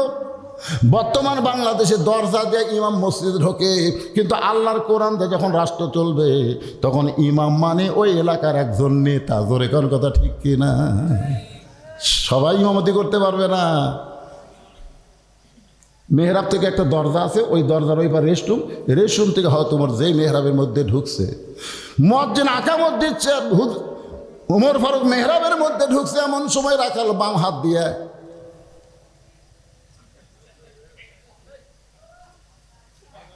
কে রে, মানে ওই যে বাইরে যেটা সেটাই তো, যেই মুয়াজ্জিন বলছে কদ কামাতিস সালাহ, কদ কামাতিস সালাহ, সঙ্গে সঙ্গে রাখাল আল্লাহু আকবার, ওসমান গনি রাখালের হাত ছাড়া দিছে। ওসমান গনি বলতে যে ভাই ইমাম সাহেব ভুল করলে মানুষ লোকমা দেয়, এখন পর্যন্ত আকামতি শেষ হয়নি, কদ কামাতিস সালাহ বলতেই তুমি আল্লাহু আকবার দিলে। রাখাল বলে এই জন্যই তো তুই কানা রে, এই জন্যই তুই কানা, তুই দেখবার আসিস দেখবার পাস না, আমি কি জন্য লোকমা দিয়ে দিলাম মিয়া তুমি জানো না। সঙ্গে সঙ্গে তৃতীয় কাতারে একজন সাহাবী দৌড়ে এসে ওই রাখালের হাতটা হ্যাঁচকা দিয়ে বলে, পাগল, তোকে সামনে দেখার পরে আমার সন্দেহ হয়েছে, যে মানুষটাকে তুই কানা কানা বলে তিরস্কার করতেছিস, এই মহামানবকে তুই চিনিস? রাখাল বলে আমি ভিতরের কাউরে চিনি না, আমি মসজিদের বারান্দায় নামাজ পড়ি, আমি ভিতরের কাউরে চিনি না। সাহাবী কান্দে বলে, পাগল রে, তুই যারে কানা কানা বলে তিরস্কার করতেছিস, সে আল্লাহ নবীর ডবল জামাই ওসমান গনি, ডবল জামাই ওসমান গনি গনি। রাসূল একদিন বলে, ওসমান, আল্লাহ তোমাকে কত সম্পদ দিয়েছে তুমি হিসাব জানো? ওসমান গনি বলতেছে, কিছুটা হিসাব তো আমার জানা আছে। রাসূল বললেন, তাহলে কিছুটা হিসাব বলো। বলে, ইয়া রাসূলুল্লাহ, আল্লাহ আমাকে যত সম্পদ দিয়েছে, এই সম্পদ রাখতে গেলে যে গুদাম আছে, সেই গুদামে তালা দিয়ে চাবি টানার জন্য একটা উট হিমশিম খায়।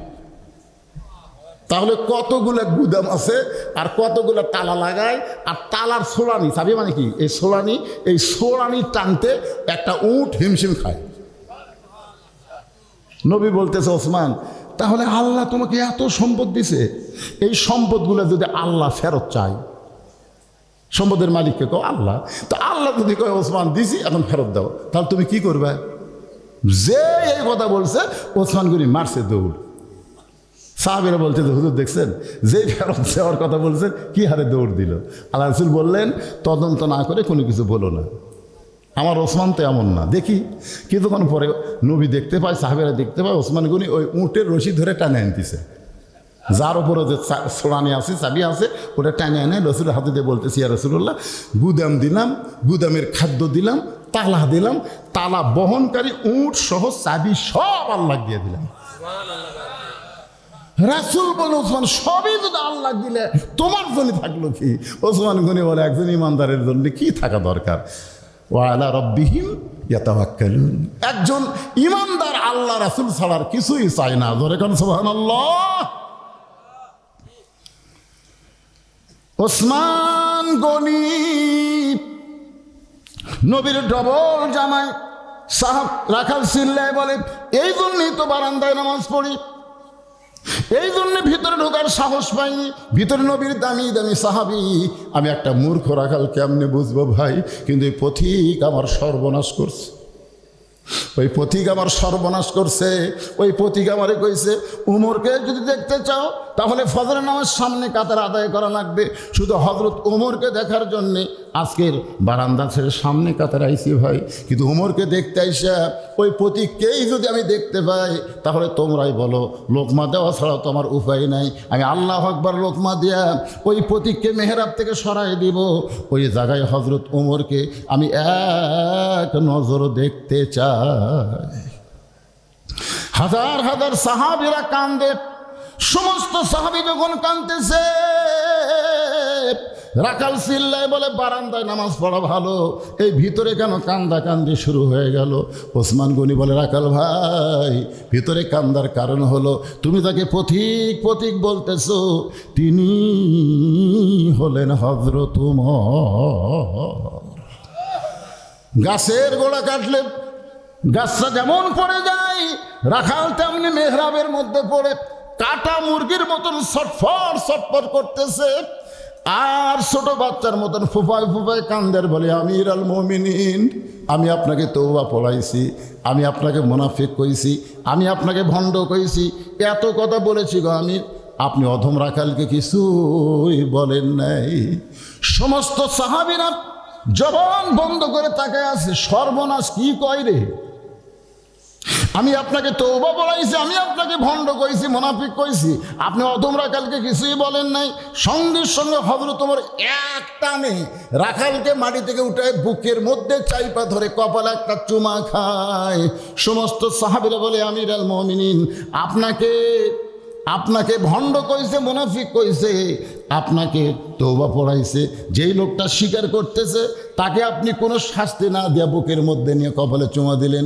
ওমর ফারুক বলেন, সাহাবীরা রে, আমি এত কিছু হজম করার পিছনে কারণ হলো আমি রাখালকে দেখি নাই, রাখালের ভিতরে আল্লাহর কোরআনের তেলাওয়াত আমি দেখতে পাই। ওয়াইজা তুলিয়াত আলাইহিম আয়াতুহু জাদাতুহুম ঈমানা ওয়া আলা রাব্বিহিম ইয়াতাওয়াক্কালুন। আল্লাহু আকবার। তাই শুধু আমরা কোরআন শুনবো না, কোরআনের তেলাওয়াত কোরআন মোতাবেক চলার চেষ্টা করব। আল্লাহ যেন সবাইকে তৌফিক দেয়। সকলে বলে আল্লাহুম্মা আমিন। সময়ের কারণে রাত বেশি হয়ে গেছে, যার কারণে একটা পার আপনারা ফজরের নামাজ জামাত আদায় করবেন। রাজি আছেন সবাই ইনশাআল্লাহ? আল্লাহুম্মা আমিন। আল্লাহুম্মা আনতাস সালাম ওয়া মিনকাস সালাম তাবারাকতা ইয়া যাল জালালি ওয়াল ইকরাম। আল্লাহ, এই মাদ্রাসাকে কিয়ামত পর্যন্ত কবুল করে নাও আল্লাহ। এই মাদ্রাসায় নগদে বাকিতে যারা দান করেছে আল্লাহ, সব দানকে কবুল করে নাও আল্লাহ। যারা দান করেছে তাদের বাপ মা কবরে গেছে, বাপ মার কবরকে জান্নাতের টুকরা বানায় দাও আল্লাহ। মাদ্রাসার দুইজন হাফেজের মাথায় পাগড়ি পরালাম, হক্কানে হাফেজ আলেম কবুল করে নাও আল্লাহ। মাদ্রাসার দুইজন হাফেজকে কবুল করো, মাদ্রাসার সভাপতি, মাদ্রাসার সেক্রেটারি, মাদ্রাসার কেশিয়ার, মাদ্রাসার সহসভাপতি, মাদ্রাসার কার্যকরী কমিটির সবাইকে কবুল করে নাও, সবাইকে মাফ করে দাও আল্লাহ। সুবহানা রাব্বিকা রাব্বিল ইজ্জাতি আম্মা ইয়াসিফুন ওয়া সালামুন আলাল মুরসালিন আলহামদুলিল্লাহি রাব্বিল আলামিন। আসসালামু আলাইকুম ওয়া রাহমাতুল্লাহি ওয়া বারাকাতুহু।